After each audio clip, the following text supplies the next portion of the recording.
What is going on, Tentacrew? My name is Billy the Squid, and today I want to give you a few tips and tricks for the early game of Elden Ring, especially if you are struggling with Margit the Fell Omen or Stormveil Castle in general, because there is a lot you can do to actually get you prepared for this dungeon, or if you just want to bypass this dungeon altogether and come back when you are way too strong and decimate everything that made you feel bad about yourself as a gamer. Let's get into it. First thing is first, yes, you can skip past Stormveil Castle. You'll have to come back to it eventually, but if you want to explore a good majority of the open world landscape that Elden Ring has for you, I have a path that gets you right there. So first thing is first, if you have unlocked this waypoint here, just head north by this. You'll know you're going the correct way when you see a giant stone bridge above you. You'll be going underneath of this, and just keep trekking north until you see a bridge on your level. Once you get to this bridge, go ahead and go across it and jump up some rocks to the left, and you will see a very small and dark opening that will take you completely past Stormveil Castle and into Liurnia of the Lakes, where you can go and get a lot of really good stuff to maybe get you spec'd out so that you have stronger weapons, and then you can come back to Stormveil Castle later. Also, if you are a magic user, there are a ton of magic armaments at your disposal, and you could actually go into the academy before you ever go into Stormveil, and there is even more magical armaments within there. Although it is worth noting that if you're having trouble with Stormveil Castle, the academy will probably prove an even greater challenge. It's also worth noting, and I don't have it on this map here, but there is an area to the south of Limgrave called the Weeping Peninsula. That is an extremely good area for you to go. If you are having trouble with Stormveil Castle and need a little bit of extra oomph to get you going, this area is specifically made for that kind of intermediate early game area for you to spec out more of your character and explore and get more levels. Highly recommend going here. And while you are driving around, I highly recommend you prioritize a few things on your travels. Check out map markers, golden seeds, and churches for sacred tears. Golden seeds can be found at any of these glowing trees, and I highly recommend you just kind of sticking to the main roads and driving around. You will find quite a few of them, and this will get you up to 7 or even 8 flasks, if not more, if you go around looking hard enough. And sometimes all you need to get past a particularly hard encounter is just 1 or 2 extra heals, so highly recommend going and looking for these. To supplement these golden seeds, get the sacred tears from the church. They will increase the amount that you heal from your flasks, as well as the amount of blue bar or FP that you get per flask drink. Just makes your resource use a bit more efficient, especially if you're pumping points into vigor, like I do recommend for new players. This game's health scaling is very important, and it's probably more important in this game than any of the other ones, that you put some points early into health to prevent some unfortunate one-shots, because it's very hard to learn from a one-shot from my experience. The map markers will just make it easier to navigate the areas and give you more map-based knowledge on where to go, because there's some things on the map that are very easy to find once you have the map available. Some of the more important dungeons that you can actually find in this game are shown directly on the map. They are these little tunnel-looking areas, and each one of these leads to a mine. Each one of these mines has a bunch of upgrade materials within it, whether they be regular smithing stones or somber smithing stones. If you're wanting to get a particular armament leveled up quickly, I highly recommend prioritizing finding these dungeons and going into them. You don't necessarily need to finish the dungeon, fight the boss, or anything like that. You don't necessarily need to actually fight anything in these dungeons. If you just wanted to do a few resource runs through them, potentially you do die going through them, but all of these little stones on the wall are upgrade materials, and some of the bodies and stuff while you're going through will have upgrade materials as well. It is to be noted, though, that fighting the minor type enemies in these areas, they do have a chance of dropping upgrade materials on their own, but I recommend going into these prepared.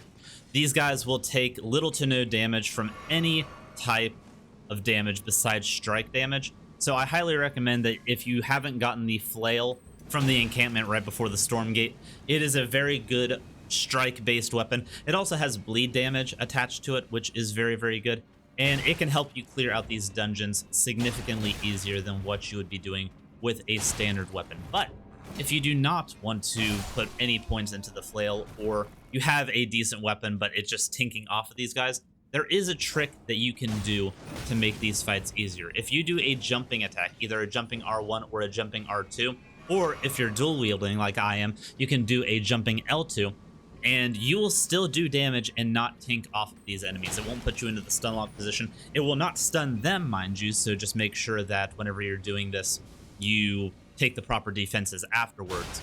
But this is the easiest and safest way that I've found to combat these guys without having a strike-based weapon. A lot of these tunnels are going to have your regular smithing stones, but if you are in the mood for the somber variety of smithing stones, well, I have an answer for you. If you're not wanting to go around and try to find these particular smithing stones, since they do tend to be a little bit rarer, although you don't need them as much quantity as you do regular smithing stones, head to this section of the map. There will be a little, like, ruined area here with some invisible nobles that are going to shoot pebbles at you. Just ignore them right up to this big wall, and it will be a big wall whenever you ride up to it. Go ahead and smack it, and you'll find out that it is an invisible wall. Directly on the other side is a bonfire and a giant blacksmith. He will sell you somber smithing stones up to +4. So if you want to get a weapon all the way up to roughly mid-game strength right off the bat, you can beeline it here, farm up some runes, and buy these stones outright. Another tip that's pretty self-explanatory, because the game is built entirely around this, is just run around. See what you can find. You might go into areas that you might not be able to fight the enemies, but as long as you're on horseback, most enemies won't be able to get you, and you can find a lot of good stuff there. Things to look out for while you're riding are these kind of graveyard-looking areas with a bunch of giant stone coffins. They tend to have a lot of runes chilling around them. Some of them are trapped from time to time, so keep an eye out for that, but if you're wanting to get a decent chunk of runes without actually having to fight anything, look out for these guys. I also recommend, if you're looking for a more challenging fight but not ready for Stormveil Castle, maybe drive around at night. A lot of the world bosses in this game only spawn at nighttime, and I'm going to show you a few examples, like the Night Cavalry that you can find on this bridge in Limgrave. He only spawns at night in this one location. Or the Deathbird that only spawns on this ruin near the big field of giants that you can also fight. Fighting each one of these can get you a unique weapon or talisman and a decent chunk of souls. So if you're feeling froggy, go ahead and jump for these guys. Ride around at night. If you're wanting to avoid them, on the other hand, ride around during the day. They will not be there, and you can run around freely without having to worry about them. And to better supplement your running around, I'm sure you've come time and time again to a ledge where you're just not sure if you can survive the jump, whether it be on foot or on torrent.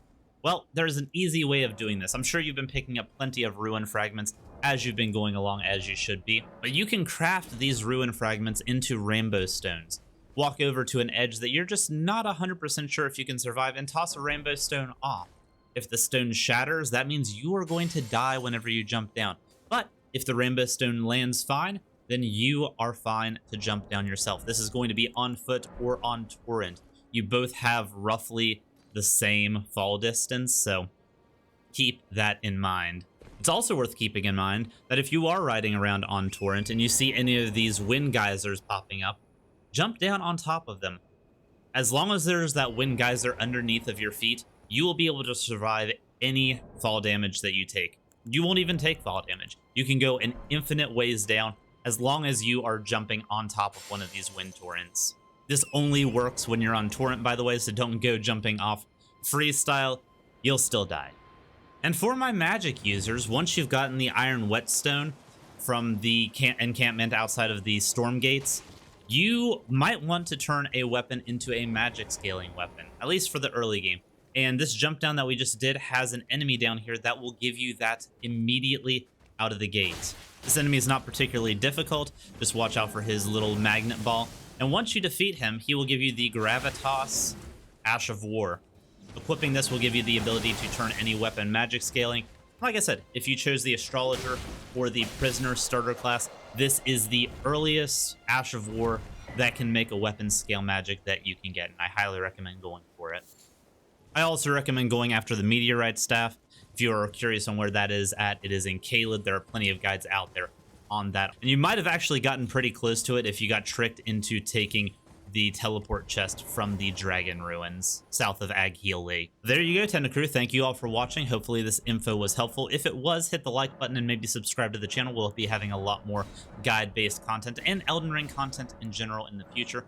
But until then, much love. Bye-bye.